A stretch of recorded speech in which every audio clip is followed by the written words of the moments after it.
and welcome to Unapologetic Live on this most auspicious day. I'm Amala Panobi, your host. We got Taylor here as well. What's going on? Happy to be here, guys. Hope you are happy as well. We're going to get into this Buzzfeed article that was sent to me this morning. Here it is. Black people are sharing the rules that they follow that most white people don't even know about, and this is so important. Young Apollo with the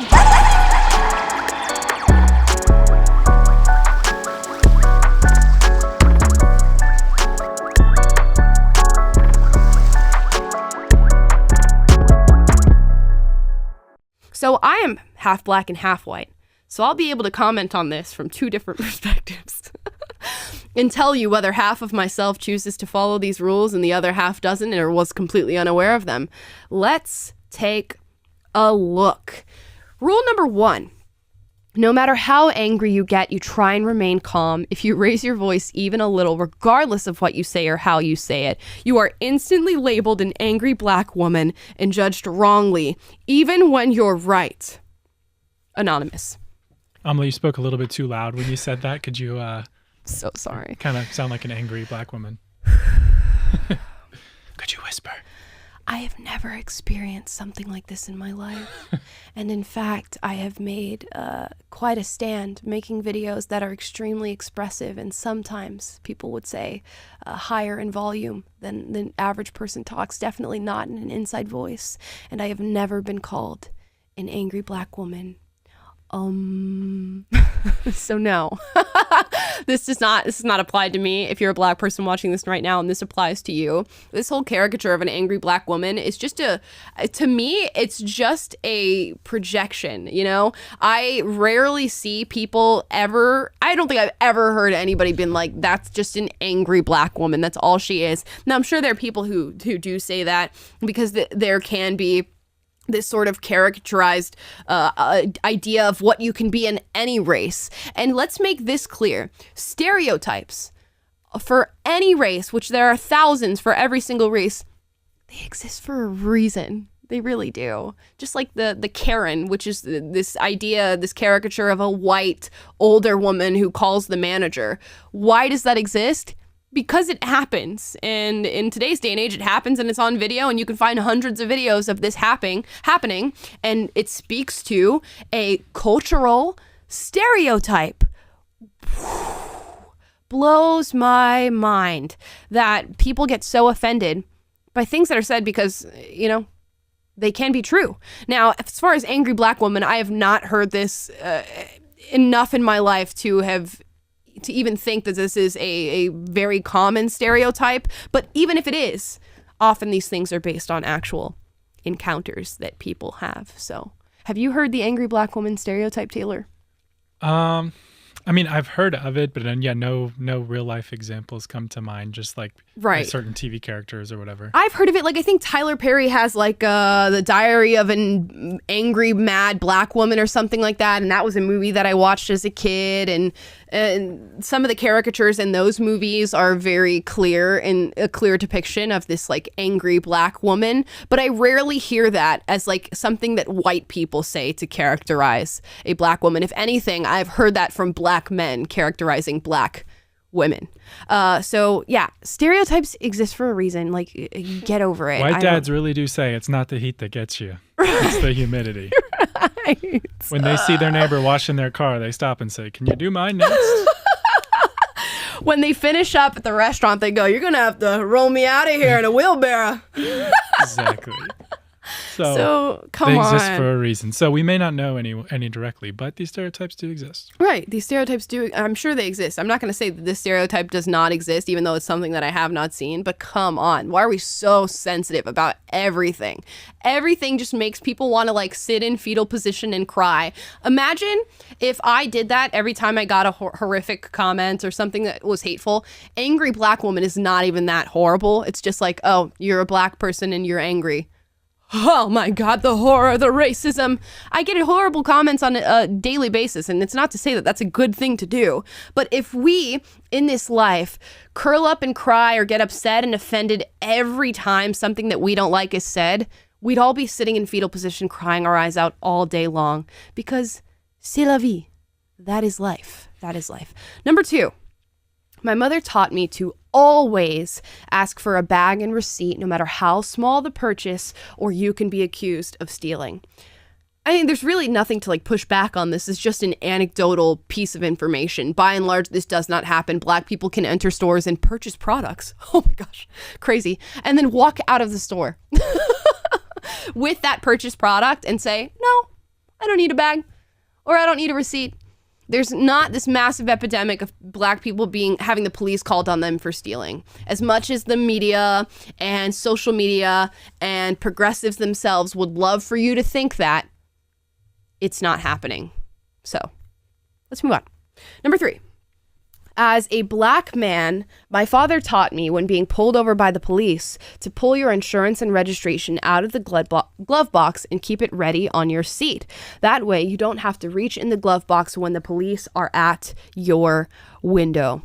Again, this is all contingent. All of this advice is contingent upon this narrative that as a Black person and as a Black man specifically, there is a constant target on your back. Do you know how disgusting that is to teach your kids that? And what's truly disgusting about it is the people who do teach their kids that are truly convinced by it. So I feel bad for them as well, to have to live in fear that much over police officers, which is something that I lived in for a very long time because of what I was taught, is a horrific reality. But it's not reality. The reality is that if you are a Black man that gets pulled over by police officers and you sit there and you go, yes, sir, no, sir, what do you need? My registration? Okay, I'm going to grab that for you now. You grab it, you give it to them, they look at it, and they send you on your way. That's what happens in most police encounters. However, we do get encounters like Philando Castile, a disgusting display of a police officer doing the wrong thing in a situation. And I will admit that till the cows come home, of him going, I do have a registered firearm in the car. I just want to let you know, sir, I'm going to reach for my wallet now. And the police officer shoots him. Horrible thing. It's on video. You can watch it. It is disgusting. It is a clear depiction of malpractice in policing, but it is not representative of what is happening on a daily basis in America. Philando Castile is not the depiction of what's going to happen to the average Black person getting arrested. And you know what? We don't talk about when this happens to white people either. And there are some horrific videos of malpractice in policing happening to white people that are all over the internet if you just take the time to look at them. And yet we've still painted that it's just Black men who experience this. False. Yeah, and this whole rule is prefaced with "as a Black man," but a lot of people in the comments are saying I'm white and I grew up with this rule as well. Yep. This is kind of just general wisdom that however you slice it, you want to make the officer as comfortable as possible and not signal any kind of for quick movements or aggression. So, I was taught put your hands on 10 and 2, or if, you don't want to be reaching in the glove box as they come up to your car, but by the time they're there, have your hands somewhere they can see them, have your documents ready, or let the officer know that you're going to reach in. It's that's just general common knowledge. It's not, you don't have to racialize this general tidbit of wisdom that everyone with sense should know. It's honestly just good practice. It's just a good practice to do. So you don't put yourself in a bad situation. Yeah. That's the problem that I have with a lot of these discussions that we've had, is that on their face, a discussion around police brutality is not a wrong discussion to be having. You have people who are in our society that suddenly have an excess amount of power, definitely are the most powerful in the situation when you encounter them. We should be talking about whether or not that gives way to things like police brutality and what training we should have around that and how you should respond. But it's not a racialized discussion. We hurt ourselves when we make everything about race, and it just contributes to this polarity where no discussion is ever had about the issues that need to be discussed.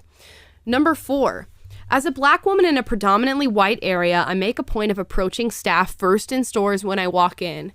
I ask an innocuous question in a friendly, high-pitched voice, even if I don't need anything. They seem to feel safer around me and do not follow me around when I do that first. Alex, I'd like to take things that did not happen for 2000, please. This is not, oh my gosh. It is such a ridiculous thing to do something like this. You are honestly just placing this upon yourself. This is a figmented reality that you are placing upon yourself. in order to support this narrative. And I don't want to blame people who do this because they were like me 4 years ago. They got the same information that I got and are reacting in a very similar way that I did. But you do not need to do that. I want everybody who does something like this and is listening right now to stop for a minute. And tomorrow when you wake up in the morning, go, you know what? I'm just going to lead my normal life and do the things that I would like to do without having these prejudgments of how people are going to treat me, whether or not I'll be followed in a store, whether or not the police are going to be called on me, and just go out and lead your life. And then when you make it to the end of the day and you hit your bed at night and you go, oh wait, everything was fine and nothing happened to me, take that as a lesson that maybe you should not allow people to fearmonger you into having this predisposition about just going to the store and shopping. This is ridiculous. It is a ridiculous thing to assume this every time you walk into a store. Number 5. As a Black woman, I usually keep my college jacket in the car. If I have to go to the emergency room, I receive better treatment if doctors see that I have a higher education. Honestly, it's just like, how do you even respond to these anymore? It just doesn't make sense. It's again, just another thing that you're putting in the way of what you do every day because you have this preconceived idea of what's going to happen to you if you don't just act like every other normal person. The way that we stop these issues that we're having surrounding race is to stop talking about it. Is to stop doing these little extra steps that you feel you need to do in order to save yourself and keep yourself in safety. Because guess what? You'll be safe regardless.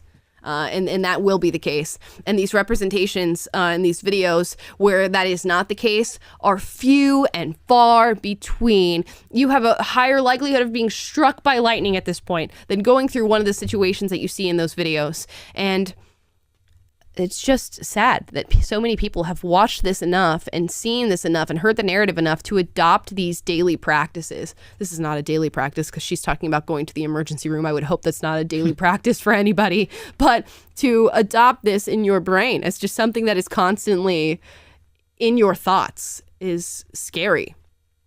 Let's see. Number 6.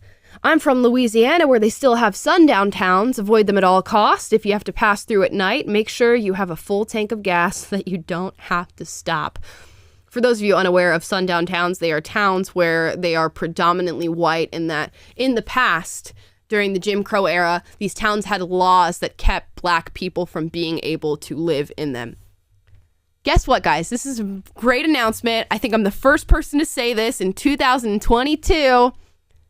Sundown towns do not exist. The laws around sundown towns don't exist anymore. You cannot keep Black people from moving into your town other than having like a random realtor who just refuses to sell to a Black person. And if that exists, that's, again, a small marginal group of people who decide to be racist in their daily life for some reason. But the laws regarding sundown towns and this sort of redlining thing, they don't exist anymore.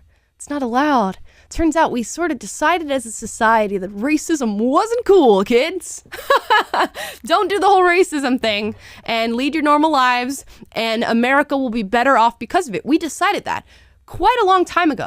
But I guess a group of people thinks that we have not decided that and that these institutions and things still exist. They don't exist. I even went in to do some reading on these whole sundown towns things to like find out why somebody would say that these are still in existence. And apparently people are saying there's like a second generation sundown town where it's not legally that they don't keep Black people there. It's just socially and culturally that they don't do that.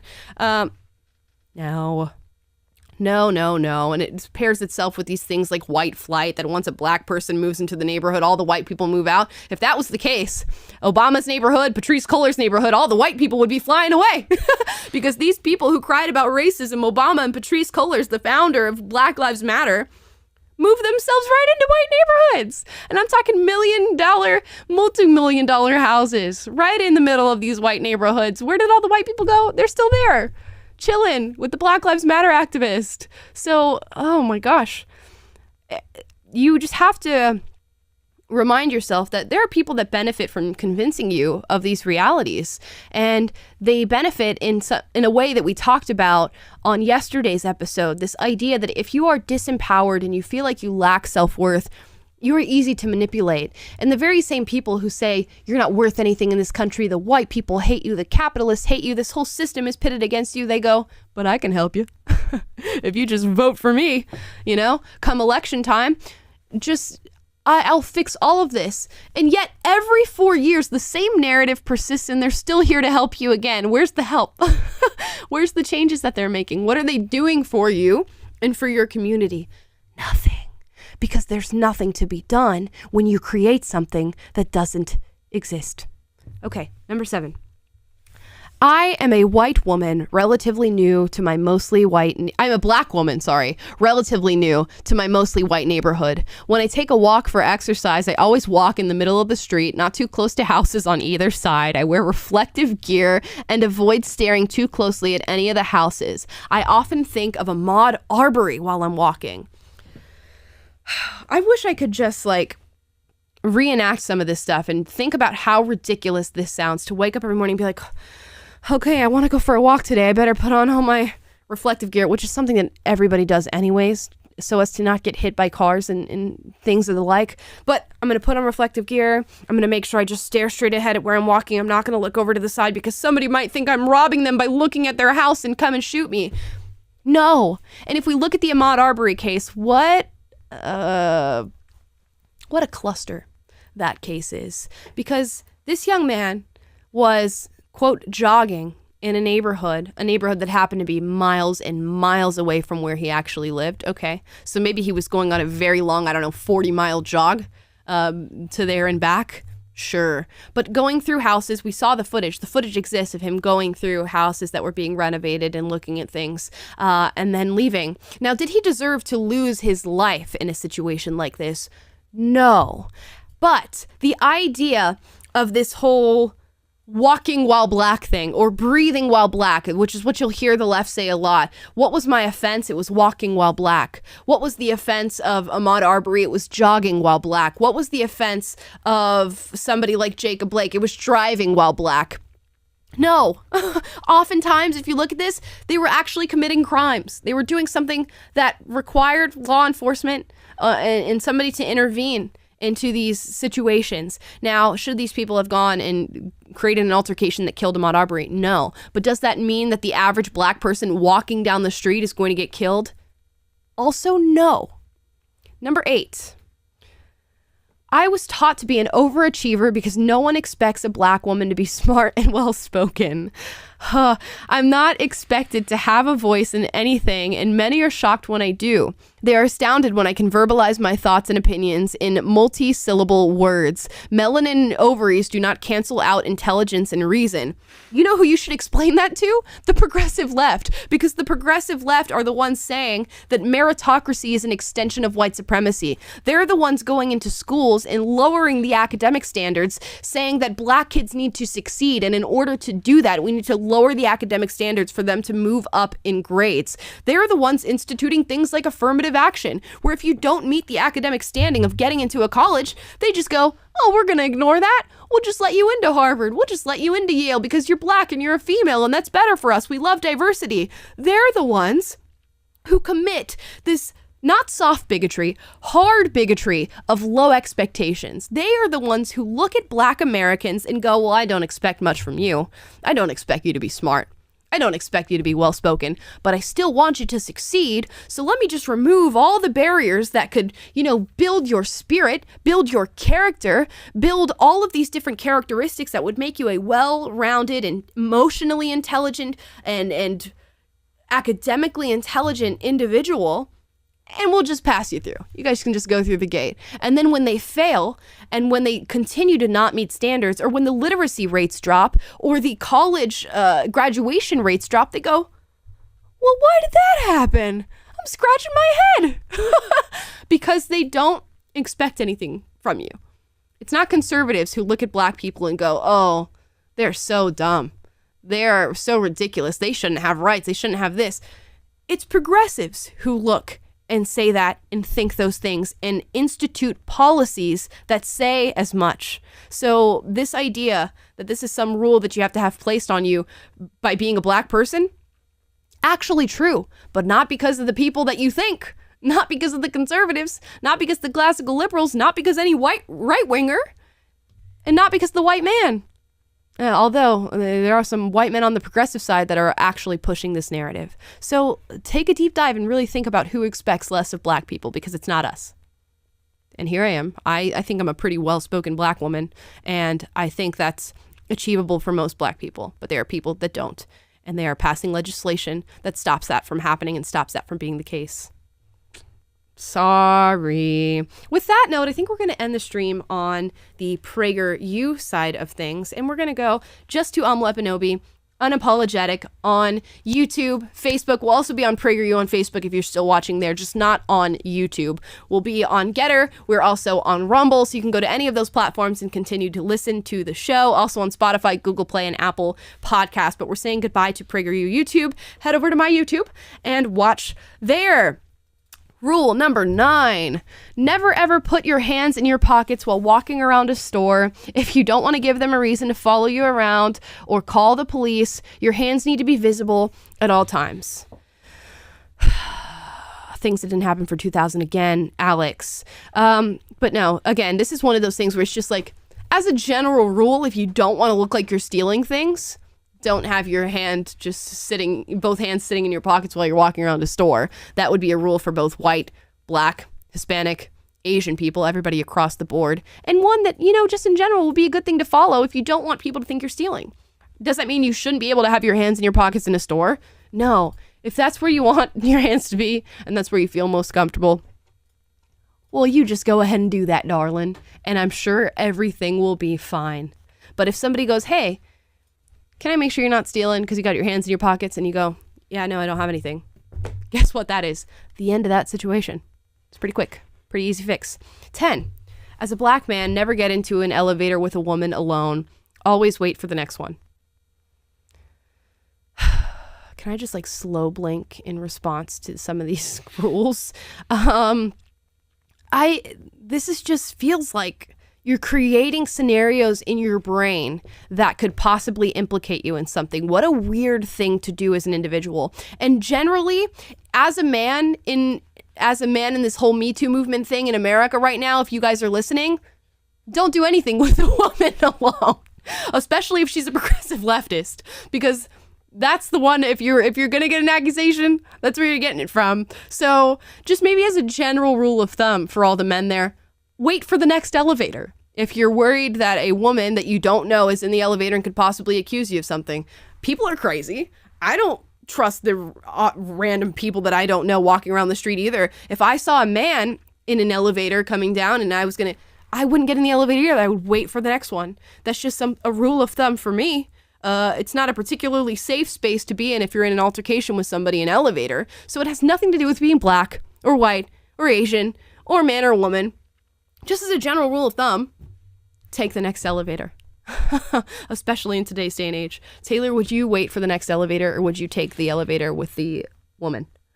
It depends on if the person in the elevator looked like they watch a lot of Rachel Maddow and Hassan Piker or something. If that's the case, then yeah, I'll probably pass. But if it's like a normal looking person, I'll probably just be like, okay, you're normal, we're good. It's just an elevator. Right.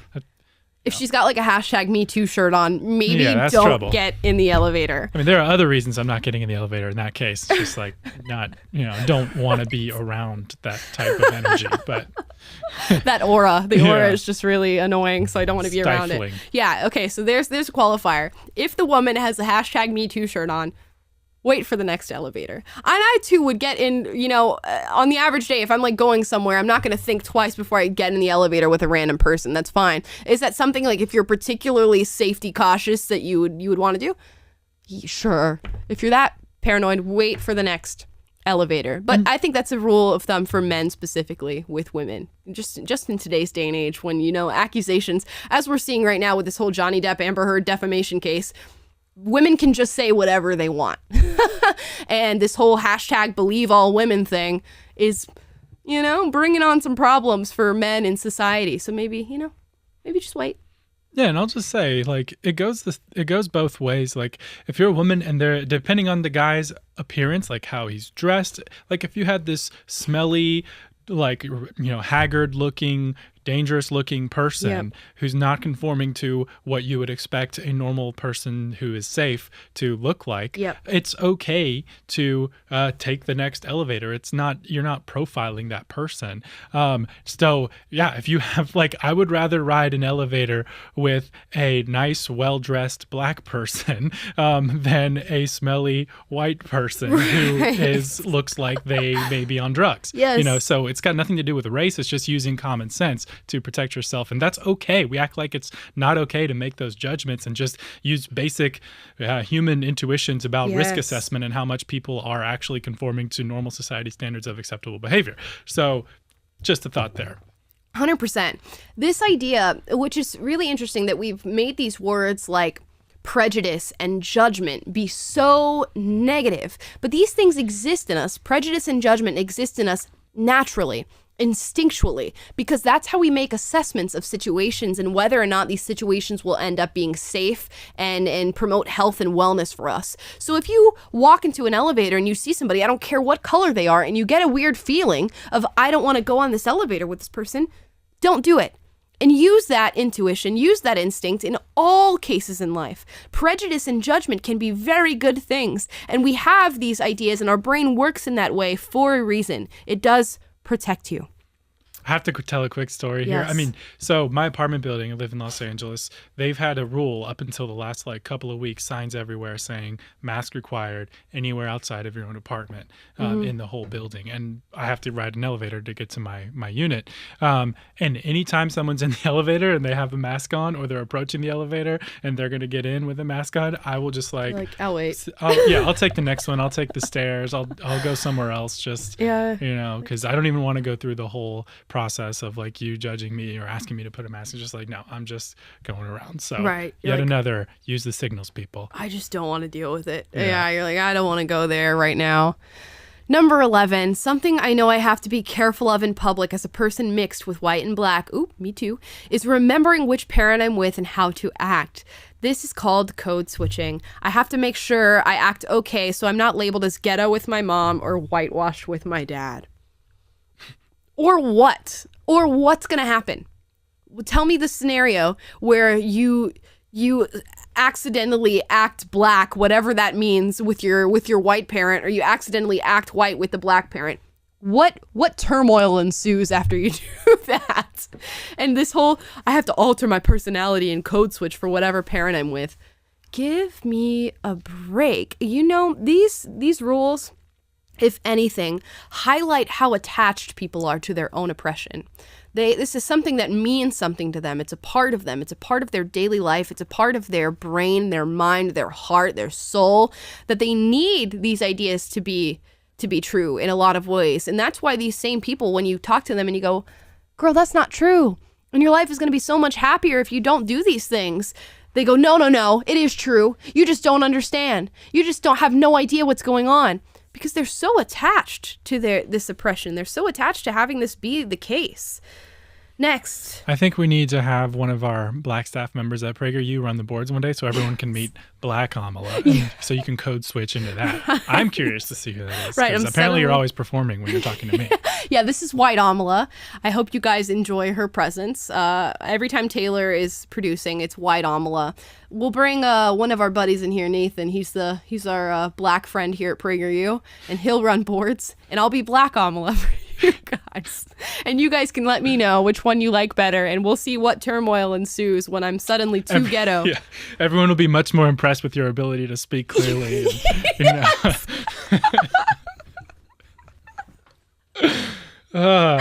Oh my gosh. Kidding, for the record. Yeah. Not a racist. You'll be black and intelligent? Yeah. This is beautiful. Okay. Which was a real comment, by the way. That was a real comment that I got when I first started doing this show. Black female and can speak clearly and intelligently? Oh my gosh.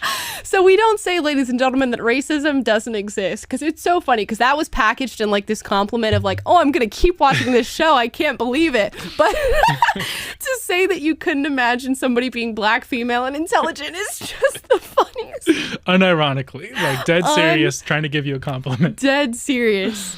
So yeah, racism does exist, but when I hear things like that, it just makes me hysterical. It's so funny. Okay, next, 12. No matter how cold or windy it is, my hood stays off and my earbuds/headphones stay off my ears.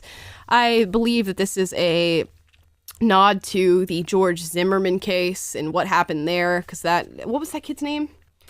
Trayvon Martin. The Trayvon Martin case, because he was wearing a hoodie and had his headphones in or something to that effect, and that's when George Zimmerman came and confronted him.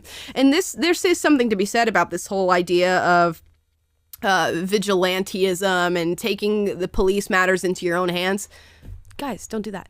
Try not to do that. They just call the police and let them handle it, unless there's a situation that cannot be handled in time or whatever. That Trayvon Martin case was not that situation whatsoever. That what happened there did not need to happen. But again, it does not speak to a pattern that black men should constantly and consistently be afraid of wearing a hoodie and headphones and walking down the street.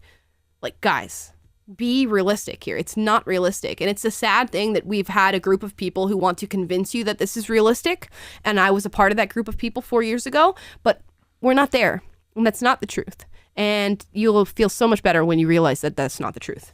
Next. As a black man who loves hip hop, I often have to censor the music that I listen to so I won't be judged as a thug. Newsflash, ladies and gentlemen, hip hop is enjoyed by people of all races. Have you guys ever been to like a hip hop concert? You know how many white people are hanging out in that crowd? Do you know? It's a lot. A lot of white people listen to hip hop. I don't think it's something that makes people view you as a thug anymore. It's very much a part of modern society and a massive part of modern society. Look at these rappers who are just at peak. I mean, A-list household name celebrities now because of the music that they're making. And this idea that because you're black, you're like, oh man, they don't have Kendrick's censored version on here. They don't have the radio edit on Spotify for me to listen to. Man, when he says the N-word, people are going to view me as a thug. That's the face that I give for that. Next. Amala's calling bull. That's exactly what I'm calling. That is what I'm calling on that. Number 14, as a black man, if there's a white woman in line, you stand back far enough so you cannot touch her by mistake or be accused of touching her. Don't stand close enough to anybody to touch them, especially a random stranger. Just a rule of thumb, by the way. Imagine if I was in line and anybody of any race or any gender stood close enough to me to touch me. I'd be like, excuse me, sir, can you back the up? Because you're way too close to me right now. That's just a general rule of thumb that people of all races should practice. Yikes. 15. Knowing that I'll be followed when shopping in high-end stores, first of all, you don't know that. You don't know that. That is not, it's not like a paper that they put on the wall before you walk in that says, reminder, if you are black walking in this store, we will have an associate follow you around for your purchases. That's not the case. Now, has that happened to a person? Sure. You guys seen the movie Pretty Woman? I'm sure they would have followed her around the store too. And that's just, again, a look that people have and they go, oh, maybe I don't know if that person looks like they're going to be shopping here or not. And then they go and follow you. Is that something that the general person should do and that I advocate for? No, not a good thing to do.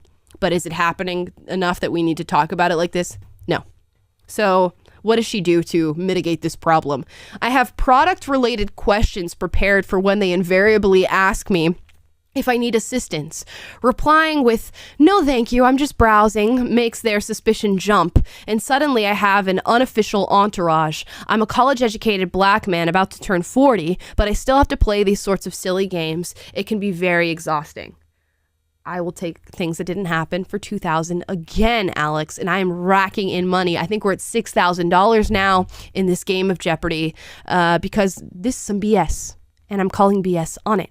But again, these are things that we place upon ourselves and ideas that we place upon ourselves of things that we need to do to live this life that we don't have to do. And as soon as you go through a day where you stop doing that and everything turns out fine, imagine how much better your life is going to be. Just imagine. 16.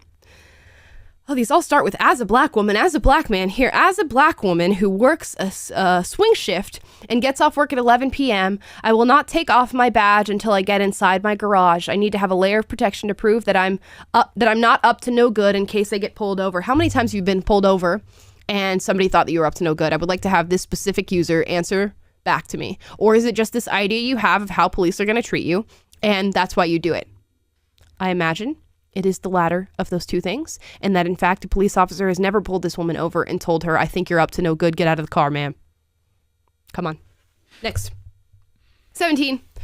When meeting with executives or high-ranking officials where appropriate attire would be business casual for others, I wear full business attire.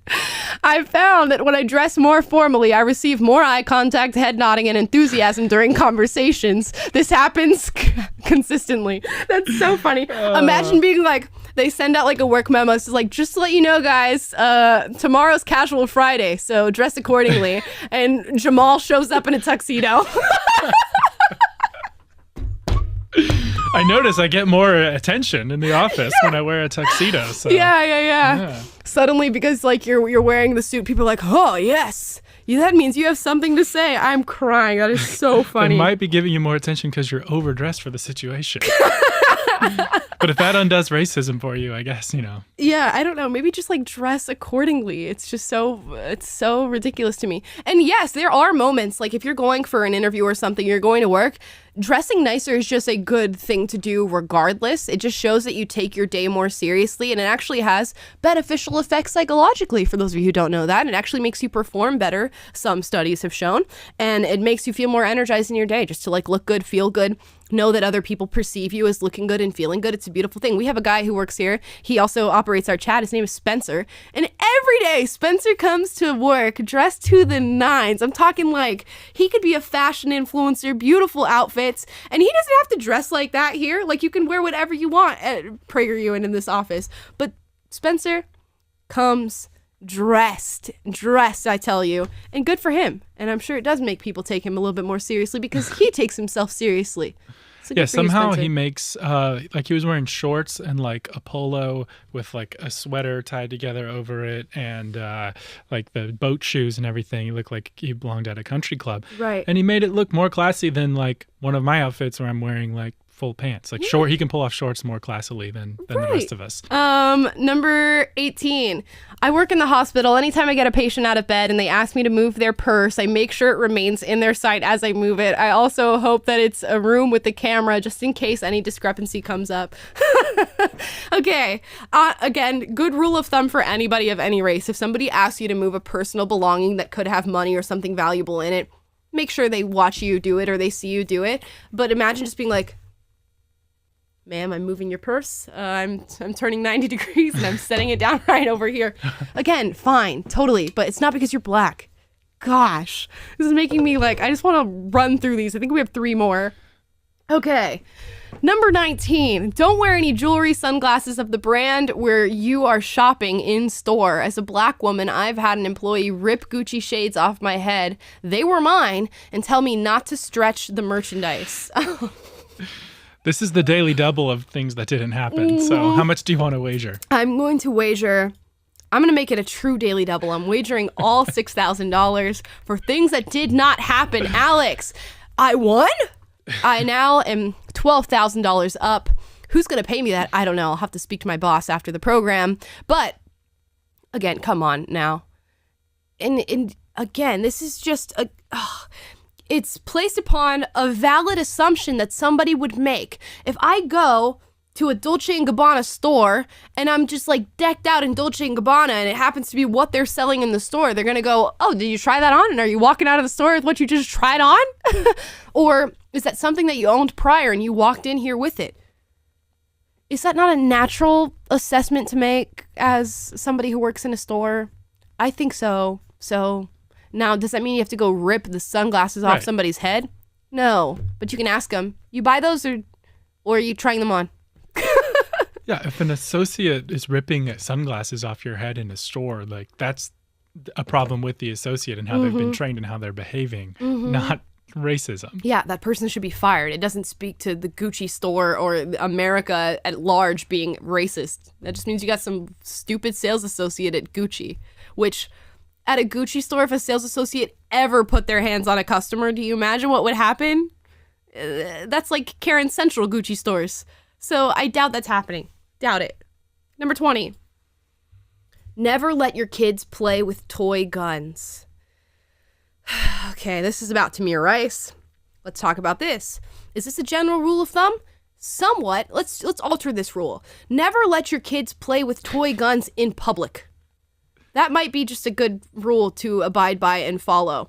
You can let your kids play with toy guns at home or in the backyard with each other, but if you have a toy gun that looks exactly like, I don't know, a Glock 9, are you going to let your kid go out in public and play with it and pretend like he's pointing it at people? Which, for those of you who don't know, is exactly what happened with the Tamir Rice situation. So Tamir Rice, although I believe being 12 years old, he was a young kid in this situation. He had a gun, looked exactly like a real gun, and the police were called because the gun looked real and he was waving it around and pointing it at people. And Tamir Rice, although he was 12 years old, did not look like a 12-year-old. I believe he was well above 5 foot and over 200 pounds. So is this just a horrible, horrific situation with bad timing and bad circumstance? Absolutely. Does it speak to a general rule that because you're black, you can't buy toy guns for your kids anymore?